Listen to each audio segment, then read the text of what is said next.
Yo tout le monde, ici Juju tout seul, et à l'occasion de la conclusion de la saison 2 de Peacemaker, nous n'avions plus, parce que maintenant Wonder Man a été décalé à janvier et non plus à décembre, nous n'avons plus de série de super-héros cette année. Et c'est ainsi que je me suis dit, surtout que j'en ai pas vu tant que ça, des vidéos de ce type-là sur les classements des meilleures séries télé de super-héros tout coup de l'histoire, on va dire, j'ai choisi de faire une petite vidéo top 10 de ce qui sont, selon moi, les plus grandes séries adaptées de comic book de super-héros ou provenant d'un univers plus ou moins de super-héros, d'ici Marvel ou autre, de l'histoire de la télévision. Nous n'allons pas parler des séries d'animation car je considère cela comme une catégorie à part, surtout qu'on a de très bons concurrents là-dedans. Je pense aux séries d'ici de Paul Dini, à Spectacular Spider-Man, à X-Men 97, à Invincible, et tout ce qui va avec. Non, là nous allons rester sur le live action, et ce qui est intéressant c'est qu'en vérité il n'y a pas beaucoup de grandes séries de super-héros, c'est qu'il y en a peut-être une, deux, trois grand max, mais il y a beaucoup de bonnes séries de super-héros, souvent des séries assez sous-cotées, sous-estimées, pas très connues, que j'ai quand même envie de mettre en lumière, et je sais que cette vidéo va beaucoup diviser, je vais quand même évoquer avant mon numéro 1, comme ça on va laisser le mystère sur mon classement, avant le numéro 1 j'ai évoqué toutes les autres séries un peu populaires de l'univers des comics que je n'ai pas évoquées dans ce classement, pour vous expliquer pourquoi je ne les ai pas mis, par exemple.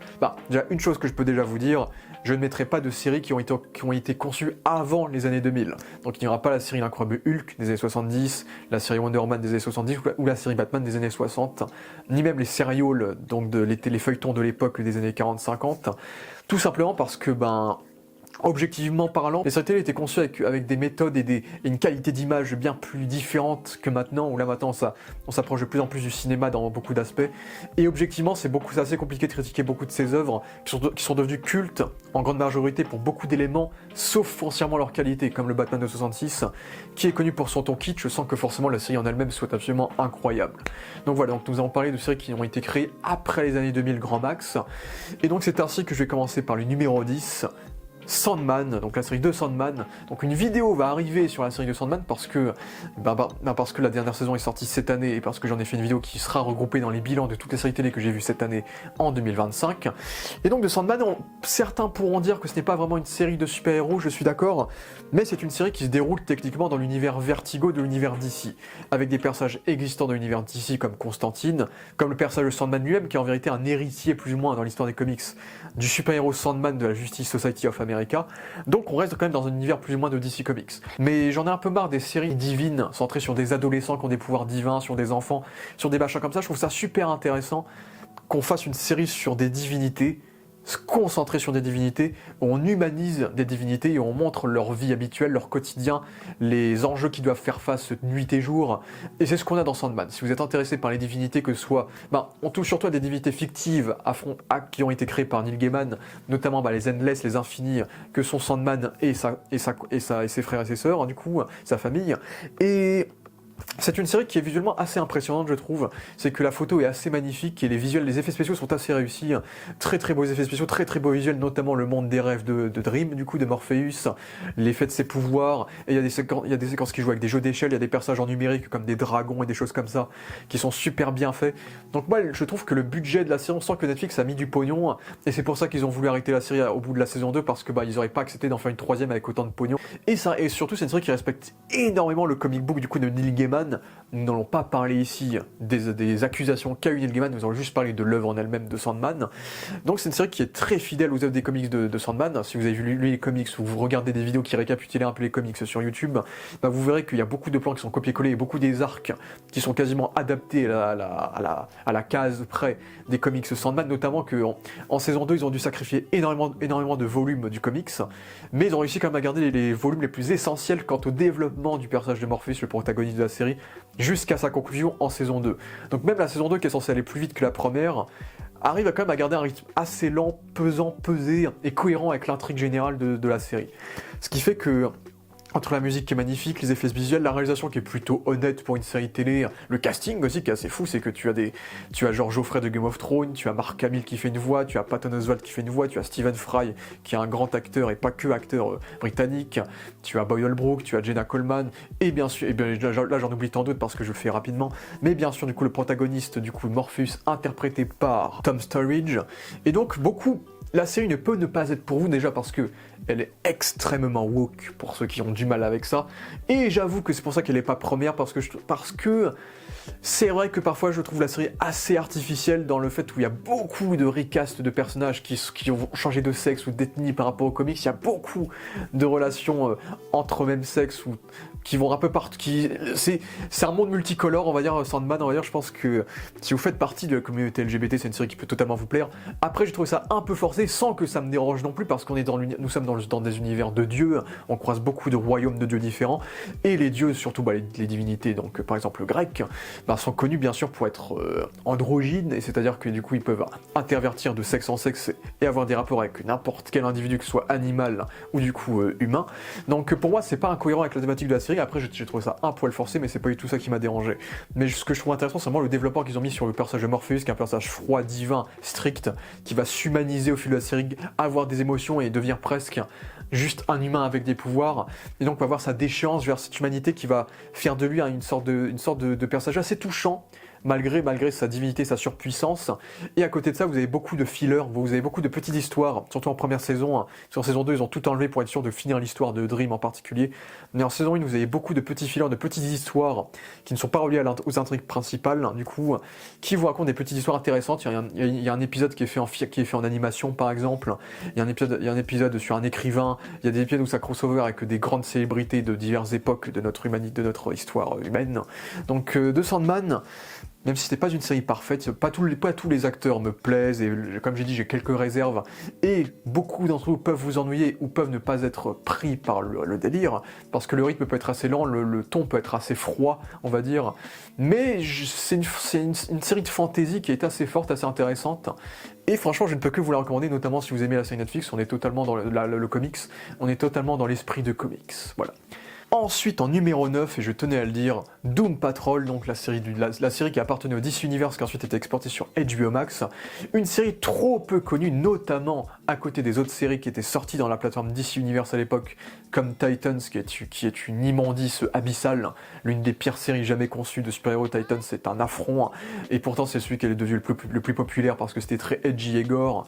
Stargirl, j'ai pas tout vu de Stargirl, mais Stargirl, en tout cas dans les scènes d'action, était assez bien foutu, dans le budget aussi était assez bien foutu, et peut-être qu'il aurait eu une place peut-être en top 11, 12, 13 peut-être de ce classement de séries de super-héros, parce que Stargirl c'était plutôt intéressant. Swamp Thing aussi, mais Swamp Thing était assez lent, ils ont annulé avant qu'on ait une fin correcte, malheureusement. Mais Doom Patrol, c'est une série qui a une fin, pour le coup, qui a une conclusion brutale entre guillemets, parce que la série avait été annulée, mais on dirait pas du tout, on dirait vraiment que la dernière saison a été faite pour que ça se finisse par une fin définitive, ce qui fait que la série a vraiment une sorte de progression logique jusqu'à sa conclusion.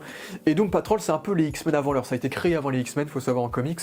Il s'agit de freaks, de personnages d'êtres humains qui ont vécu des accidents qui les ont fait passer pour morts, on va dire, et qui maintenant se retrouvent enfermés dans un manoir, cachés du reste de l'humanité, tous défigurés par leurs accidents. C'est qu'on a un mec, il lui reste plus que son cerveau, et en fait il est dans un corps de robot. On a une ancienne actrice qui a la peau qui s'englutine et qui finit un peu en mode gueule d'argile. On a un homme qui est complètement radioactif et qui peut pas enlever ses bandes sans contaminer toutes les personnes qui sont autour de lui. On a un personnage, donc Crazy Jane, qui a plus de 100 et 300 personnalités, je crois, qui est extrêmement taré. Et à côté, il y a Cyborg aussi, qui est dans la série, Cyborg, donc de la Justice League, qui rejoint aussi la série. Et ils sont tous menés du coup par le docteur Niles Caulder, qui est un docteur en fauteuil roulant, qui va donc manager cette équipe. Donc ça rappelle bien sûr les X-Men, sauf que les X-Men auraient a priori plagié à Doom Patrol, et ça se voit parce qu'il y a quelques similitudes entre les deux. À la différence que la Doom Patrol, oui, traite de laisser pour compte de personnages désabusés, cachés du reste du monde, un peu comme les X-Men. À la différence, c'est que la série est quand même beaucoup plus barrée. Je pense que c'est le truc que, dans ce classement, il y a ça et une autre série qui peut faire concurrence. Peut-être le truc le plus barré que vous pourrez voir de votre vie, c'est Doom Patrol. Il y a des épisodes de comédie musicale qui n'ont aucun sens. Ils affrontent des chasseurs de barbe, par exemple. Ils affrontent des gens qui ont des ciseaux comme armes. Ils affrontent des armées de poulets qui ressemblent à des fesses un peu bizarres. L'un de leurs pires ennemis est un cerveau avec un gorille qui a une relation amoureuse avec un gorille qui parle français. Donc Doom Patrol, c'est complètement barré. Et je trouve qu'il y a des défauts. C'est que moi j'adore la première saison avec Alan Tudyk en méchant, avec Mr. Nobody qui est super cool. Mais c'est vrai que la série, c'était des saisons de 15 épisodes en moyenne, les 4 saisons de Doom Patrol. Et c'est vrai qu'il y a des épisodes qui sont assez longs. C'est qu'en gros, en fait, c'est que c'est une série qui est très psychologique, c'est qu'on traite énormément de la psychologie des personnages, qu'il y a énormément de flashbacks sur leur vie d'avant, sur leurs remords, sur leurs regrets, sur leurs désirs. Et on va beaucoup répéter ça au fil des saisons, c'est qu'il y a beaucoup d'épisodes psychologiques qui va se concentrer sur les différents personnages. Et parfois, oui, au bout de 2 saisons, par exemple, ça peut déjà être un peu relou de nous retraiter les mêmes thématiques, de ressasser la même chose depuis 4 saisons. Donc ça, c'est le défaut global. Ce que j'évoquerai, c'est que le rythme peut être assez long, et on répète souvent les mêmes apports psychologiques aux différents personnages. Après, je trouve que le casting est très réussi. Tous les acteurs, Timothy Dalton, ancien James Bond, Donald Calder, très charismatique. Bon, je n'ai plus le nom de tous les acteurs, mais celui qui ressort le mieux pour moi, c'est surtout Brendan Fraser, qui avant son Oscar avait fait son comeback dans cette série-là, qui joue Batman, un rôle qui est surtout dont il prête surtout la voix, parce que c'est un robot, après on le voit en flashback en humain quelquefois, et ça, j'avoue que ce personnage m'a beaucoup touché, parce que c'est un peu le personnage un peu connard, genre il sort des insultes tout le temps, mais à la fois c'est un daron, c'est un ancien père, et donc il y a un côté très touchant dans ce personnage-là, qui va essayer de se constituer une nouvelle famille avec cette équipe, et potentiellement peut-être de retrouver sa vraie famille, et de se dévoiler, de montrer qu'il n'est pas mort, puis c'est un personnage qui était un connard quand il était humain, donc il y a beaucoup de remords, donc je trouve que c'est un personnage qui est extrêmement touchant jusqu'à la fin de la série, il est très très touchant franchement, et Brendan Fraser fait un très bon taf comme tout le casting, c'est qu'il y a des personnages qui sont très intéressants comme j'ai dit, et puis le budget est présent, je trouve qu'il y a beaucoup d'effets spéciaux, beaucoup d'effets visuels dans la série, et honnêtement de toutes les saisons je trouve que visuellement la série est très cinématique et très cinématographique visuellement, c'est que la photo est très belle, il y a beaucoup de jeux de couleurs, je crois que la série est en cinémascope il me semble, donc la série a un côté très cinématographique qui lui donne une vibe assez haut budget, alors que le budget n'était pas si élevé que ça. Mais vraiment, visuellement, la série est assez impressionnante en termes de budget. Et franchement, j'ai été assez impressionné par le rendu visuel, surtout qu'ils adaptent beaucoup d'éléments extrêmement barrés et extrêmement abstraits des comic books, notamment ceux de Grant Morrison. Et donc Doom Patrol, c'est une série que je vous recommande si vous êtes intéressé par... Si vous-même vous êtes quelqu'un qui vous considère comme un laissé pour compte, comme quelqu'un qui est mal dans sa peau, qui peut-être vous souffrez de dépression ou de choses comme ça, je pense que Doom Patrol ça peut être un bon antidépresseur, parce que c'est vraiment une série qui traite de ça, quoi, de personnages déprimés, de personnages qui ont une vie de merde, qui sont cachés dans les du monde, qui ont essayé de s'ouvrir, de s'aimer l'un à l'autre. Et derrière ça, tu as des bails extrêmement kitsch, extrêmement barrés, extrêmement psychédéliques qui vont accompagner tout cela. Et franchement, c'est une belle série que je vous recommande, très sous-cotée à mon avis. Ensuite, je ne pensais pas nécessairement la mettre aussi bas, mais je vais quand même mettre Peacemaker. Donc Peacemaker, vous pouvez retrouver le live que j'ai pu effectuer récemment avec mon invité Rémi, donc il n'y a pas si longtemps que ça. Donc Peacemaker, donc créé par James Gunn, c'est une série que j'aime bien, mais ce n'est pas non plus mon type de série. En fait, c'est très spécial. Peacemaker. C'est que Peacemaker, la saison 1, c'est pas trop mon délire. C'est que en fait, la première moitié de la saison 1, j'étais pas trop dedans parce que c'est que des blagues en dessous de la ceinture qui m'ont pas fait rire, que j'ai trouvé un peu grossières et qui m'a pas fait. Et j'étais pas trop dedans, c'était pas mon délire du tout, c'était pas du tout mon type de série. Et puis ensuite, on va enfin accomplir tous les développements de personnages instaurés durant la saison 1 dans la dernière moitié de saison, où là, on va confronter leurs personnages à leurs démons, à des menaces qui vont les impacter dans leur évolution, et qui à la fin vont culminer au fait qu'ils vont former une sorte de famille. Et donc Peacemaker, pour moi, c'était vraiment une série qui n'était pas dans mon style d'humour, pas forcément dans mon style d'œuvre habituelle, mais pourtant en saison 2, c'est beaucoup plus... En saison 2, la saison 2 est beaucoup plus mature que la première. C'est que la deuxième saison va beaucoup plus traiter davantage plus des développements de personnages dans cette saison que la première, parce que la première était quand même très orientée action, mission, affronter des méchants, etc. et faire des sketchs, et il y a beaucoup de séquences sketch. Il y en a aussi en saison 2, mais il y en a beaucoup moins. Et la saison 2, c'est un peu l'inverse. C'est un peu une saison anti-super-héros, c'est que Peacemaker, à contrario de la saison 1, porte quasiment pas son costume, a très peu de scènes d'action, et on a très peu de vrais super-héros dans l'œuvre. On n'est pas vraiment sur une intrigue super-héroïque où il faut faire tomber un méchant. L'intrigue de cette saison, c'est les personnages qui doivent se confronter à leurs démons, qui doivent se confronter à eux-mêmes, et accepter qui ils sont, et accepter leur union, en fait. Et tout ce qui est développé au sein de l'univers de cette saison 2 mène à ça, en fait. Après, le problème, c'est que tout ce qui est développé dans cette saison 2, en dehors de servir au développement de nos personnages, n'est pas développé. C'est que par exemple dans la saison 2, la saison 1 par exemple, traitait du père néo-nazi donc de Peacemaker et d'une armée d'aliens papillons qui veulent créer la paix dans le monde en tuant les humains.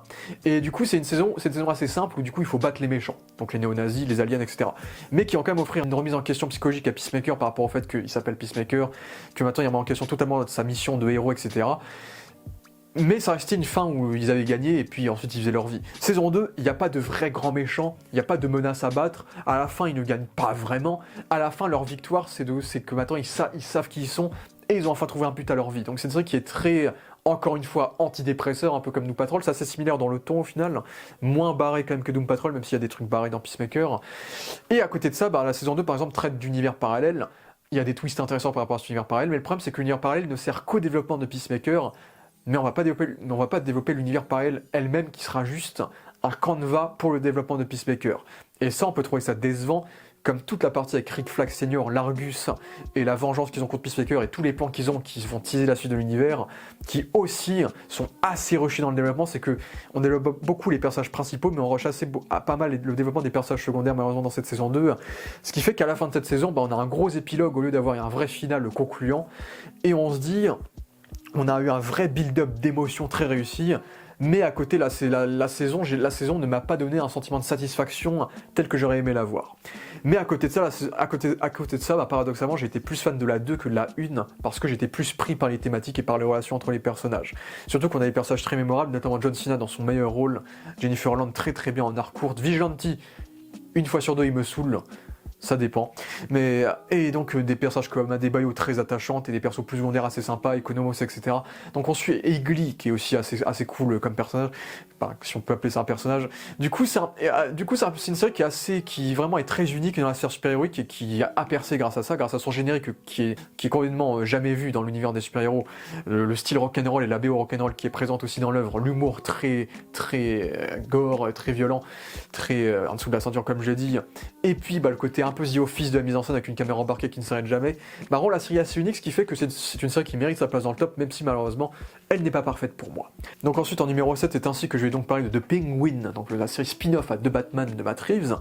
Donc vous savez que je suis pas le plus grand fan de The Batman, mais The Penguin m'a pas mal satisfait. Je ne trouve pas la série parfaite non plus pour autant, dans le sens où la réalisation n'est pas non plus parfaite, c'est qu'il y a des plans numériques de Gotham de jour qui sont pas non plus toujours très beaux, il y a quelques incohérences et quelques facilités, comme l'évasion de Maroni en prison qui est très très facile, l'absence de Batman qui n'a pas de sens, et que il se passe énormément de choses dans cette série qui sont très importantes par rapport à Gotham City, et dans cette série, Batman n'intervient jamais, du coup ça reste pour moi un défaut malgré tout, parce que ça nuit à la cohérence qu'on avait dans The Batman, mais à côté de cela, ça m'a fait tellement du bien d'enfin voir une série télé, à une œuvre en tout cas de comics sur un méchant, où le méchant reste méchant, et même à la fin de la série, on te confirme que ce méchant est le plus méchant de tous les personnages de la série. Donc c'est un personnage le personnage de Colin Farrell, du pingouin, donc de Oz, est un personnage qui est assez attachant parce que c'est un personnage qui veut monter dans les échelons et devenir le roi de Gotham. Et il est un peu traité comme un mec qui a galéré dans sa vie, qui a un handicap, qui est pas forcément beau, qui est un peu sous-estimé par tout le monde. Donc on s'attache à lui et puis il est très sympathique.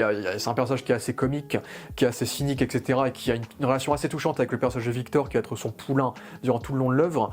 Mais au fil de l'œuvre, on va découvrir un peu plus de détails sur la relation avec sa mère, sur son passé à lui, et sur les actes qu'il a pu commettre et qu'il va commettre, qui fait qu'à la fin, le pingouin devient le pire personnage de la série, et même sa némésis dans cette saison, qui est Sophia Falcon, est un personnage qui est plus humaine que lui. C'est que Sophia Falcon, c'est un personnage qui était une bonne personne, qui a été nuit par l'univers de Gotham et de Arkham et par sa famille. Ce qui fait qu'elle aussi devient un personnage attachant, et presque on ne veut pas les voir les deux s'affronter parce qu'on est plus ou moins attaché aux deux.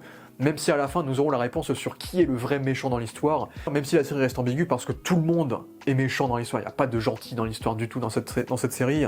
Et puis Colin Farrell, sous ce kilo de maquillage, est absolument fantastique dans le rôle du pingouin. Sophia Falcon, Chrissy Milioti est formidable également, et campe une méchante assez original et très bien réinventé dans l'univers de Batman. On a un épisode d'Arkham qui est très cool et qui rend bien honneur à ce qui est censé être l'asile d'Arkham. Le Gotham de Matt Reeves est toujours aussi bien réussi, notamment avec beaucoup de séquences qui nous ramènent à deux Batman, en parlant de l'inondation, des Falcons et de tout ce qui va dans cet univers-là. Le personnage de Victor extrêmement touchant, la mère fantastique, actrice également, très touchante dans cet aspect aussi. La famille Falcon assez intéressant à suivre par rapport au fait que personne n'est blanc ou noir dans cette œuvre. La musique du fils de Michael Giacchino est très sympathique aussi. La série se suit, on se fait jamais chier, c'est une mini-série qui va assez vite, qui est focus sur plein de péripéties différentes. On a Sal Maroni très bien interprété par Clancy Brown. La DA est très réussie, très fidèle à celle de Batman. Et honnêtement, et puis si vous aimez les séries de gangsters un peu à Scarface, à La Parrain, c'est typiquement le type de série qu'il vous faut. Et moi j'aime bien ce type d'œuvre et forcément, je suis très content que le pingouin ait le droit à son œuvre à lui, qui est un méchant que j'ai toujours trouvé un peu sous-estimé dans l'univers de Batman, et ainsi, malgré tous les défauts que je vous ai cités, qui fait qu'il n'est pas plus haut, je vous recommande The Penguin. Ensuite, en numéro 6, et il aurait pu être plus haut si j'en avais de meilleurs souvenirs, on va dire, c'est la série FX Légion. Donc Légion qui est un spin-off de la saga X-Men, mais vous n'êtes pas du tout obligé de regarder la saga X-Men pour regarder Légion, parce que Légion, en fait, Légion, vous pouvez regarder la série sans savoir que c'est un spin-off des X-Men, en fait. Parce que, en fait, dans Légion, on suit un mutant qui a près d'une 50aine de personnalités et qui est extrêmement puissant et qui doit à tout prix être géré par une institution pour l'aider mentalement. Donc c'est une série qui est très psychologique. Il y a beaucoup de séries psychologiques dans ce classement. Donc c'est une série qui est extrêmement psychologique par rapport à cela. Et il y a un grand twist relié à la saga X-Men qui ne débarquera pas avant la saison 3, qui a effectivement fait un lien avec la saga X-Men, mais pas les films. Ça fait un lien avec l'univers des X-Men en général, mais la série est complètement en dehors des films, c'est dans sa propre bulle et ça fait son taf dans sa propre bulle. C'est 3 saisons de 10 épisodes, ça fait extrêmement bien le taf. Et un peu comme Doom Patrol précédemment, c'est une série qui est extrêmement barrée, extrêmement psychédélique, qui va aussi s'amuser à créer des séquences complètement barrées, des séquences de comédie musicale, des séquences animés avec des dessins, avec des combats en dessin animé qui n'ont aucun sens, des séquences où on va créer des univers parallèles avec divers styles d'animation, divers styles d'effets visuels, des choses comme ça. Ça n'a aucun sens. Mais c'est ça qui est beau, c'est que c'est une série qui est très fun dans ce côté-là, et c'est une série qui a un super casting, je pense à l'acteur qui joue David, le héros de la série, qui est très très bon, sa love interest qui ressemble un petit peu à Malicia dans les X-Men, sauf qu'elle a un pouvoir qui est plus particulier, qui a aussi une relation assez intéressante. On a aussi Aubrey Plaza, qui est une très bonne actrice, qui est très mémorable dans ce qu'elle joue. On a l'antagoniste de la série, donc le Shadow King, que je trouve terrifiant en saison 1 et que je trouve très classe et très charismatique dans les saisons suivantes. On a Hamish Linklater, qui est le chef d'une organisation qui est très cool aussi. Et tout le casting, il y a aussi l'actrice Mint Thunder, donc, qui était l'héroïne de Prey, qui a percé grâce à cette série-là, où elle a un rôle très sympa avec un autre personnage qui est relié à elle. On a Jean Smart, qui est une grande actrice télévisuelle, qui a aussi un beau rôle. Et puis Noah Hawley nous concocte une bonne intrigue télévisuelle, c'est que comment faire une série sur un mec qui a plus de 50 personnalités, on va créer des épisodes avec des concepts complètement barrés, des effets visuels. La série n'a pas un énorme budget, mais pourtant les effets visuels sont extrêmement réussis, c'est que visuellement il y a de superbes séquences qui s'amusent à jouer sur la temporalité, à jouer sur la mise en scène, c'est que la mise en scène est très très inventive, et il y a énormément d'hommages, il y a aussi un épisode muet style film muet aussi, donc il y a plein d'éléments comme ça qui sont très très particuliers, et c'est une série qui est assez fascinante parce qu'on suit un personnage qui va petit à petit tomber dans le côté obscur, se sentir trahi par tout le monde et devenir peut-être le mal ultime avant de potentiellement retrouver enfin qu'est-ce qu'il est censé être. Donc c'est une série qui est très existentielle. C'est quand même très éloigné de ce que je vais dire, mais c'est un petit peu le Mister Robot un peu des super-héros dans ce côté-là, c'est que on joue sur l'identité d'un personnage qui ne sait pas d'où il vient, qui se demande qui il est, qui est perdu dans un univers qui veut le pourchasser ou le contrôler, et après, je la mets pas plus haut parce que je n'ai pas beaucoup de souvenirs de la série. C'est pour ça que là, je vous sors ce qui est un peu dans mes débris. J'ai regardé une vidéo récemment pour revoir un peu des images de la série. Mais c'est vrai que j'ai pas trop la série en tête. C'est juste pour ça que je la mets pas plus haut, parce qu'elle ne m'a pas marqué à ce point pour que je la mette plus haut, on va dire. Mais c'est une excellente série que je vous recommande, et ces 3 saisons, ça regarde très très vite. Et si vous aimez l'univers des X-Men, l'univers des mutants et les univers psychédéliques, et encore une fois, si vous avez besoin d'une série qui parle de dépression, de psychologie, c'est pour vous encore une fois. C'est que là, on aime bien ça dans l'univers des super-héros pour le coup, donc c'est assez cool. Donc ensuite en numéro 5, et peut-être qui serait plus bas pour beaucoup d'autres personnes, pour moi c'est la série Loki, qui sera la seule série Disney Plus de ce classement. Pourquoi donc? Parce que je vais sortir, ou j'ai sorti, je ne sais pas, ça dépend quand est-ce que je sors les vidéos, dans quel ordre. Je vais sortir une vidéo classement sur les séries du MCU, et Loki c'est la seule série que je considère vraiment comme bonne parmi les séries du MCU. Toutes les autres pour moi sont en dessous, et sont ok, bien, mais pas plus que bien, quoi. WandaVision, pour moi, ça reste une déception quand même. Donc Loki, c'est la seule série que je peux mettre aussi haut, parce que pour moi, c'est la seule vraie réussite de Marvel. Vraiment un vrai coup de cœur que j'ai eu pour cette série, qui a réussi à faire de Loki peut-être le meilleur personnage du MCU, en lui créant un arc absolument fantastique avec une fin. La fin, je m'en remettrai jamais, c'est l'un des plus beaux moments de l'histoire du MCU, cette fin épique à souhait, existentielle, mythologique, surtout mythologique, avec très douce amère qui est absolument parfaite et qui fait du personnage de Loki un personnage fascinant, où on donne à Tom Hiddleston plein de possibilités de varier son jeu d'acteur via ce personnage de Loki que pourtant il a déjà joué depuis une décennie avant cette série. Puis tout le reste du casting est fantastique. Il y a des personnages comme Sylvie, comme Ravonna Renslayer, qui sont pas des personnages fascinants, mais il y en a d'autres qui sont beaucoup plus réussis. Je pense à Owen Wilson en Mobius, dont la relation avec Loki est très attachante, et Owen Wilson a un super rôle. Miss Minute qui est très mémorable comme petite horloge vivante d'animation. Jonathan Majors qui va être introduit en Kang, qui est bien que dans cette série, parce que dans Ant-Man 3 il pue la merde, mais dans cette série il est très bien iconisé dans le rôle de Kang, et il a l'occasion de jouer des choses intéressantes également.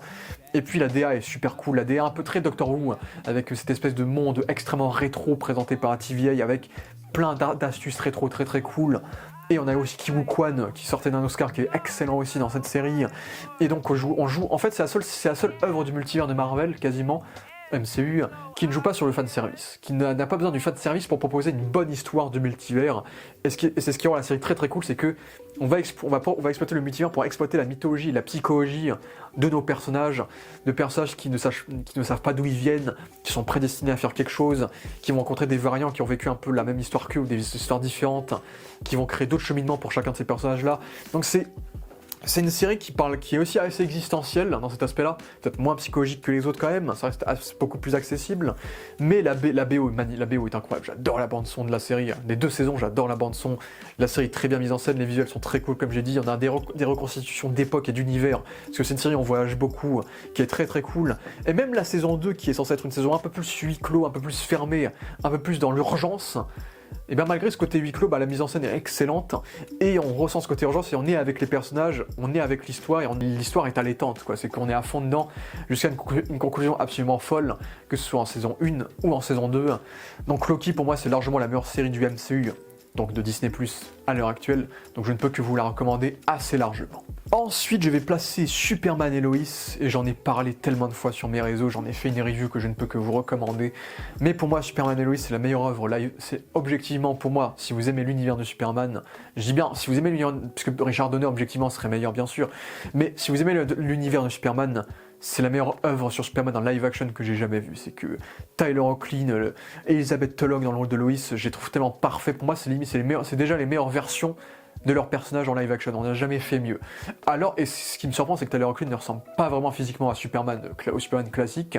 Et son acting et l'interprétation de son Clark Kent, qui est juste un homme bien, un homme bon, avec un grand cœur, qui est sympa avec tout le monde, et son Superman héroïque, qui doit balancer sa vie de héros avec le fait qu'il soit père de famille, et ben je trouve que ça le rend super attachant et ça le rend excellent. Et c'est le seul Superman, quand je le vois, il pue l'humanité. Je sens le gars bien, je sais que je peux compter sur ce mec-là, quoi. Et j'ai rarement vu un Superman aussi humain qui m'a aussi impacté. C'est le Superman que j'aime. Lois n'est pas du tout laissée en reste parce que la série est centrée sur les 2 personnages qui ont le même temps d'écran à peu près et qui sont aussi importants l'un à l'autre. Et Lois aussi est une femme très forte qui va vivre des choses assez importantes dans cette série, très humaine, parce que c'est une série qui est très humaine. C'est une série qui va traiter de la famille. C'est que du coup, nos 2 personnages ont deux adolescents, un qui va avoir des pouvoirs, un qui ne va pas en avoir, ce qui a créé une dynamique extrêmement fascinante entre les 2 adolescents qui sont un peu les opposés dans leur personnalité et la relation avec leurs parents, dont l'un des 2 est un super-héros.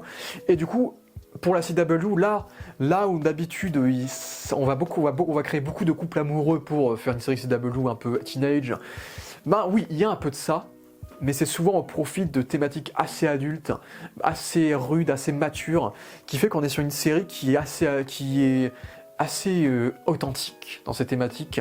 Et à côté de ça, on va respecter beaucoup de personnages de l'univers de Superman. J'adore leur version de Bizarro, j'adore les idées, j'adore leur version de Doomsday, j'adore leur version de Lex Luthor qui est excellente. Bruno Mannheim, super aussi. Ils ont humanisé, développé des méchants qui n'étaient pas aussi bons dans les comics presque des fois. Et bon, il y a le Parasite qu'ils ont foiré, donc la saison 2 est la moins bonne de la série. Il y a plus de choses qui me dérangent en saison 2, c'est pour ça que c'est pas plus haut. Et puis ils ont inventé plein d'éléments de Superman qu'on n'a jamais eu en comics, qu'on va mettre dans cette série-là et qui vont changer la balance. En fait, on va faire des choses qu'on n'a jamais vues en live action dans l'histoire du Superman, mais qui vont quand même garder l'essence de ce qu'est Superman. En saison 1, il va y avoir une filiation de Superman avec un autre personnage qui n'a jamais été fait avant. En saison 4, en dernière saison, ils vont faire plein de choses qu'on n'a jamais vues avec Superman, notamment spoiler alert. C'est pas vraiment un spoiler. Le fait qu'il y ait une fin, c'est que cette série a une vraie fin définitive, ce qui fait qu'on a la plus belle conclusion en live action qu'on ait jamais eu sur Superman, une conclusion à vous faire pleurer, notamment avec la BO absolument absolument excellente de Dan Romer qui me fait toujours, ça me fait, je vais pas pleurer, mais ça me fait remonter un peu les émotions quand j'écoute cette musique, qui fait très fermier, très fantasy, très palpable. J'aime beaucoup cette bande son. Les effets spéciaux sont assez impressionnants pour une série CW, c'est que franchement beaucoup de visuels rappellent Man of Steel, et on a beaucoup des meilleures séquences visuelles qu'on ait eues dans cette série, avec une photo qui fait très Snyder, donc on a une photo qui est plutôt soignée pour une série télé également. Et donc c'est une série qui se regarde assez vite, 4 saisons, 15 épisodes en moyenne, et il y a plein de personnages cool comme je l'ai dit, et il y a Steel aussi qui est super cool. Bon, il y a la famille Lang qui est un peu plus chiante, mais certains personnages sont quand même bien et ont des bonnes intrigues. Mais de manière générale, Supernaturally, c'est une série qui va beaucoup toucher, qui va rester gravée dans ma mémoire, et je ne peux que vous la recommander. Et c'est ainsi que nous passons donc au top 3 des plus grandes séries de super-héros, à commencer par Daredevil. Et pareil, vous avez déjà des vidéos disponibles sur mon avis sur la série Netflix, parce que oui, je parle de la série Netflix et non de Born Again qui est quand même bien plus décevant. Daredevil Netflix, mon seul véritable défaut sur cette série, bon, c'est le fait qu'on tarde à donner un vrai costume à Daredevil, ça c'était le problème de tous les Netflix, mais surtout la saison 2, l'intrigue des ninjas, de la main et de Elektra en saison 2, qui était beaucoup plus inintéressante que l'intrigue du Punisher en saison 2, et l'intrigue du Punisher en saison 2 qui est beaucoup moins bien écrite en fin de saison qu'en début de saison, où franchement il a été fantastique. Mais en dehors de ça, c'est la perfection, je trouve, c'est que la mise en scène très cinématographique, il y a presque un côté pellicule qui rend la série très très belle visuellement, avec des jeux de couleurs fantastiques, que ce soit quand il fait jour, dans des décors en néon, dans des décors avec des lumières très particulières, les codes couleurs du personnage rouge.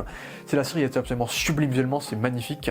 Et on sent vraiment le côté sale, puant de ce New York qui a besoin de l'aide d'un héros pour protéger ses citoyens.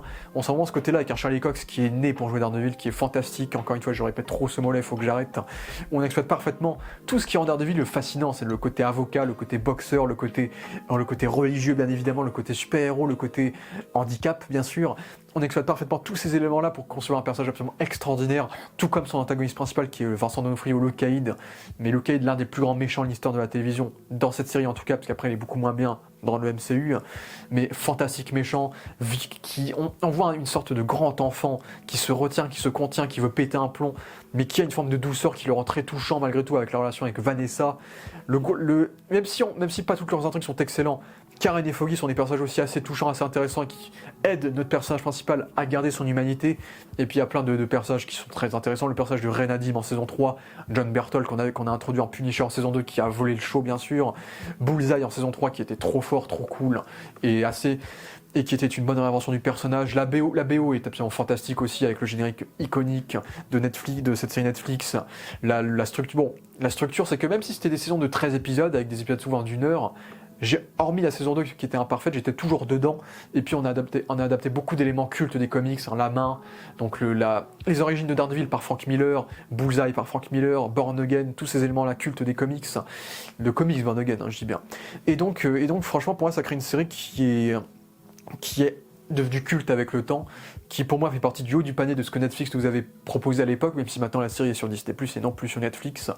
Et donc oui, c'est un grand classique que je vous recommande si vous aimez les séries un peu typées Batman, quoi, des séries sombres, violentes, pour adultes, urbaines. C'est une série que je vous recommande bien évidemment, et Daredevil c'est un immanquable dans cette catégorie. Ensuite, pour moi, en numéro 2, ce sera The Boys. The Boys, qui n'est pas première parce que la saison 4 était moins bonne que les précédentes, on va dire. C'est que la 4 était une saison de transition pour la finale. La finale qui sortira l'année prochaine et qui, je l'espère, sera une très bonne réussite.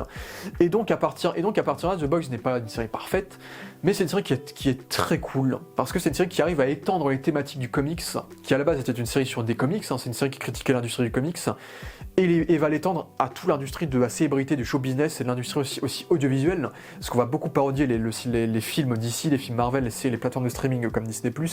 On va parodier tout ça, tout en parodiant Amazon elle-même qui produit cette série, ce qui est encore plus flagrant dans l'autocritique, on va dire.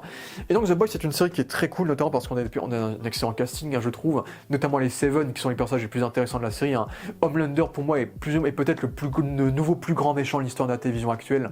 Anthony Starr vole le show, Homelander est menaçant, c'est un personnage que tu adores détester, qui commet des choses absolument innommables, mais sans lui, il n'y a pas de série, tu peux pas faire de The Boys sans lui, quoi, donc... Il est beaucoup trop fort, quoi. Il est beaucoup trop fort. Mon seul défaut, et ça c'est peut-être mon défaut global, c'est que je suis pas trop fan des scènes d'action de The Boys.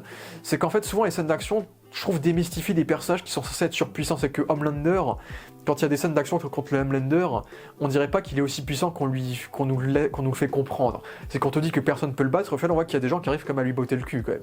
Donc ça c'est le défaut que j'avais avec la saison 3 surtout, par rapport à Homelander. Mais je trouve qu'il y a des personnages super drôles. Black Noir, mon favorite, les deux versions de Black Noir super cool, j'adore ce personnage. Stargirl et sa relation avec Huey, les deux persos un peu innocents de la série qui vont perdre leur innocence petit à petit et qui vont devenir assez touchants dans leur relation également. De Deep qui est une merde absolue, mais c'est ça qui est drôle. Train qui a une bonne rédemption, une bonne histoire de rédemption qui le rend attachant également. Queen Maeve qui est assez sous-exploité quand même. Donc plein de personnages intéressants. Stormfront qui est une vraie connasse, qui est assez bien traité. Soldier Boy qui est très réaliste en tant que Captain America connard de la Seconde Guerre mondiale. Donc c'est un personnage qui est excellent aussi. Et du côté des boys, on a des personnages très touchants. Hein. Je pense bien sûr à Kimiko et Kimiko et du coup et le Frenchie qui n'est pas français. Donc qui ont une relation assez touchante, assez mignonne entre eux. Donc avec quelques idées assez cool dans leur relation, un peu comédie musicale quelquefois. Donc il y a quelques idées un peu barrées comme ça, des comédies musicales, des séquences un peu Looney Tunes, un peu Muppets. Bon, je crois que c'est plus GNV les Muppets.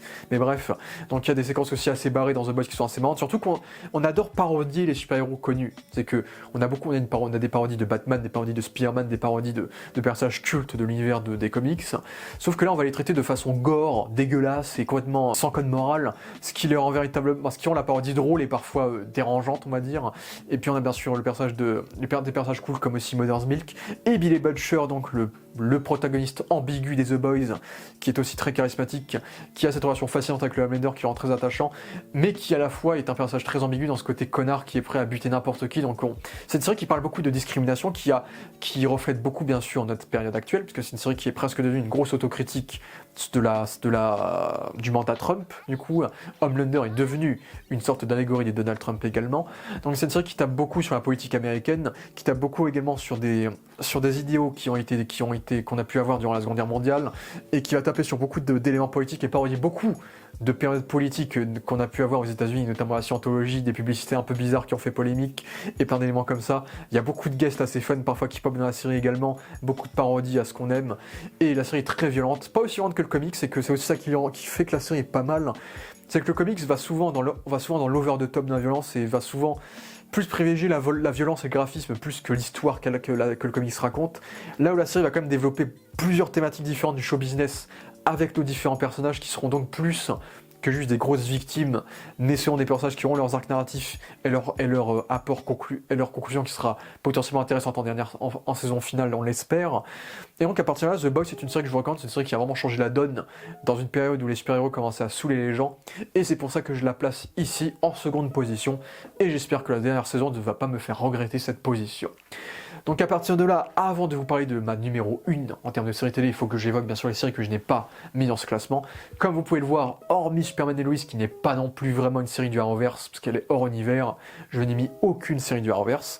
Parce que pour moi, toutes les séries du Arrowverse que j'ai vues, déjà quasiment toutes à part Arrow, et encore Arrow j'ai plus ou moins arrêté, je crois que je les ai toutes arrêtées avant la fin. C'est que Flash, les 3/4 de la série Flash est nul à chier, en vrai faut le dire, c'est les premières saisons étaient bien, mais ensuite ils ont fait que de la merde. Arrow, une fois sur deux, il y avait une saison qui était nulle à chier aussi. Legends of Tomorrow, j'ai pas tenu, Supergirl, j'ai pas tenu, Black Lightning non plus. Donc pour moi le Arrowverse, il y a beaucoup de nostalgie envers le Arrowverse, oui, mais objectivement c'était pas qualitatif on va dire. Pareil pour Smallville que je re-regarde en ce moment, qui est une série qui est très fun, très drôle par rapport à comment traiter les adolescents dans les années 2000, mais qui est objectivement, il y a quand même beaucoup de choses très très grossières et très très parodiques presque dans certains aspects aussi. Je n'ai pas mis Gotham, qui peut-être... Gotham, j'aime bien Gotham. Gotham aurait peut-être mérité une petite mention honorable aussi, mais Gotham est plutôt cool, même si Gotham a plein de trucs un peu bizarres et un petit peu cons aussi, mais Gotham est quand même plutôt cool, et je vous recommande aussi Gotham si vous aimez bien l'univers de Batman. J'ai pas mis les autres séries Netflix, j'ai pas mis Punisher, j'ai pas mis Jessica Jones, parce que les autres séries Netflix... Luke Cage aurait peut-être mérité sa place. Luke Cage, j'aime les deux saisons, mais elles ont des défauts, les deux saisons.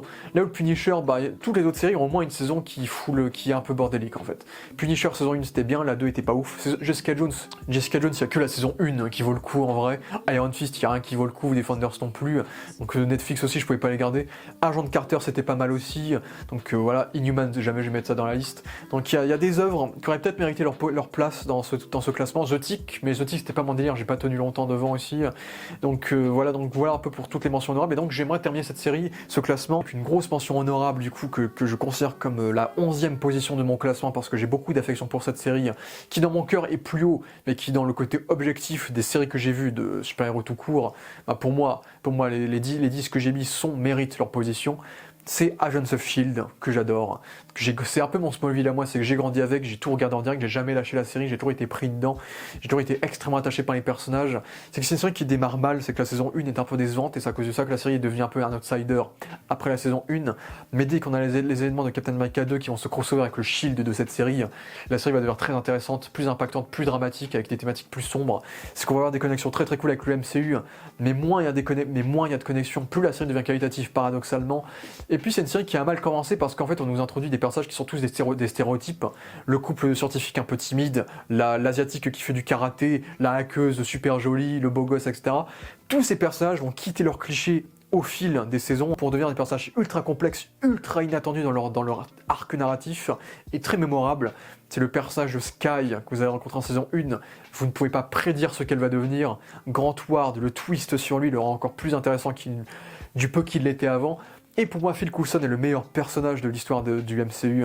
C'est un personnage de comics, quoi. C'est un mec qui est fan de super-héros, qui meurt et qui ressuscite sans cesse, qui devient un androïde, qui va vivre dans un monde parallèle, qui a fait un pacte avec un démon. Le mec vit tous les trucs qu'un personnage de comics peut vivre et c'est super cool. Et Clark Gregg, j'aime beaucoup Clark Gregg également. Et en fait, si vous voulez voir une vraie série qui ressemble à une œuvre de comics, c'est la série à regarder. C'est que c'est une série qui va vous parler d'espionnage, bien sûr, on parle du Shield, qui va vous parler d'inhumains, qui va vous parler de démons des enfers, avec le Ghost Rider qui est très réussi dans cette série. Il y aura tout un axe contre des robots paranoïaques, super bien fait, mieux que dans Secret Invasion, un axe sur une réalité virtuelle, un axe où ils seront perdus dans l'espace, un axe où ils vont voyager dans plein d'époques différentes dans le temps, avec des épisodes en noir et blanc, des épisodes en mode années 80. Donc c'est une série qui est extrêmement variée dans ces 7 saisons, bon, d'une vingtaine d'épisodes, donc c'est assez long à regarder. Mais je trouve que c'est une des séries qui gère très très bien les durées de ces saisons, ce qui fait que je la trouve assez réussie. C'est que bon, je trouve que la première est pas ouf, la 5e est quand même plus faible que les saisons 2, 3, 4 qui est le pic de la série, et les 2 dernières sont un peu moins bonnes, même si la dernière nous donne quand même une fin assez cool, mais la 6e, j'ai quand même pas mal de mal avec ce qu'ils ont fait avec la 6e, même le personnage de Fitz, incroyable aussi. Donc, et puis j'adore la musique, les effets spéciaux sont très réussis pour une série qui a beaucoup donc économisé ses effets spéciaux pour créer des choses assez cool. Donc, et puis la saison 3 avec le méchant est super cool, le méchant Dieu d'Hydra. Donc Agents of Shield, il fallait que j'en parle en 11e position. Donc ça c'était ma grande mention honorable. Et ainsi en première position, et j'espère que vous l'avez deviné parce que c'est un peu la seule qui reste dans tout ce que j'ai évoqué, c'est la série d'HBO Watchmen, du coup.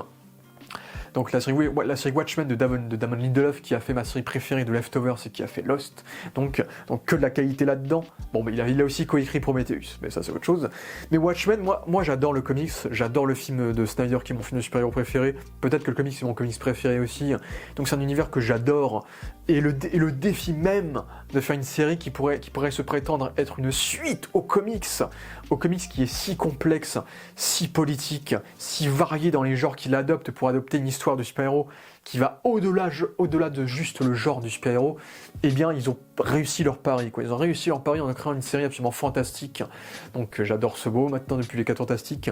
Mais franchement, Watchmen, c'est une mini-série de 9 épisodes, on s'emmerde pas une seconde et j'adore l'univers qu'ils ont imaginé, en actualisant beaucoup des thématiques que le comics nous avait proposées, en ajoutant de nouvelles.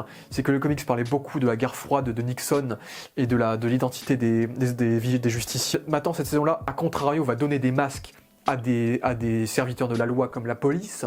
Donc on va traiter de terrorisme dans cette saison, on va traiter de racisme, on va traiter de massacre, de néonazisme, et aussi c'est une série qui tacle un petit peu aussi la politique de Donald Trump, hein, c'était une série qui était sortie durant le premier mandat de Trump. Donc comme à l'époque avec Nixon, quand le comics a été créé, c'est une série qui va critiquer un peu les mœurs négatives de la période de sa conception. Et puis on a des idées super intéressantes, c'est que pour moi, on a le personnage d'Angela Abar, qui est un personnage qui est très réussi dans ce qu'on nous propose, dans sa nature, dans d'où elle vient, dans sa complexité. On a un traitement de Dr Manhattan qui est assez surprenant, mais assez réussi, donc qui est très très réussi. Ozymandias, joué par Jeremy Irons, qui a un arc qui est complètement en dehors du reste de la série, qui est trop bien fait, c'est qu'on se pose plein de questions, on a plein de théories sur où est-ce qu'il est, qu'est-ce qui lui arrive, etc.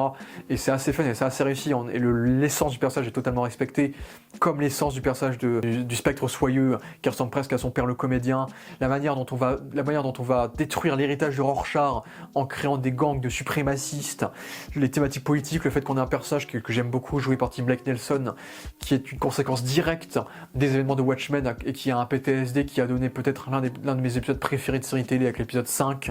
L'épisode 6 en noir et blanc sur les origines du tout premier super-héros de Watchmen est super cool et c'est l'un des plus grands épisodes de série que j'ai vu également, comme l'épisode 8 qui est fantastique aussi.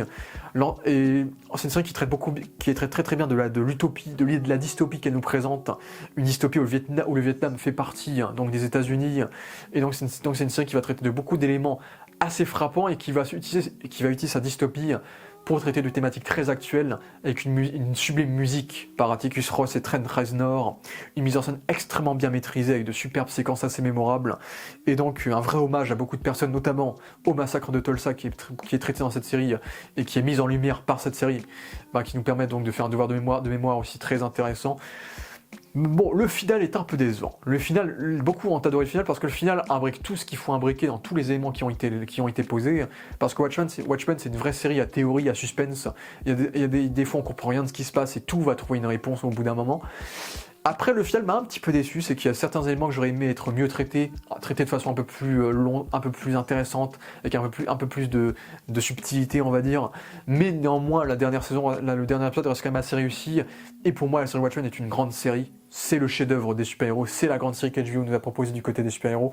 Et j'espère vraiment que l'année prochaine, des séries comme Spider-Noir sur Amazon et Lanterns de nouveau sur HBO va me permettre d'altérer encore ce top pour pouvoir placer de nouveau de belle série de super-héros parce que j'espère qu'on en aura de nouvelles et de meilleures. Donc voilà, n'hésitez pas à me dire quel est votre top 10 de vos meilleures séries de super-héros à vous. En tout cas, j'espère que vous avez apprécié mon top. En tout cas, débattez avec moi, dites-moi ce que vous en avez pensé. Et puis d'ici là, je vous remercie à tous d'avoir vu cette vidéo et ciao.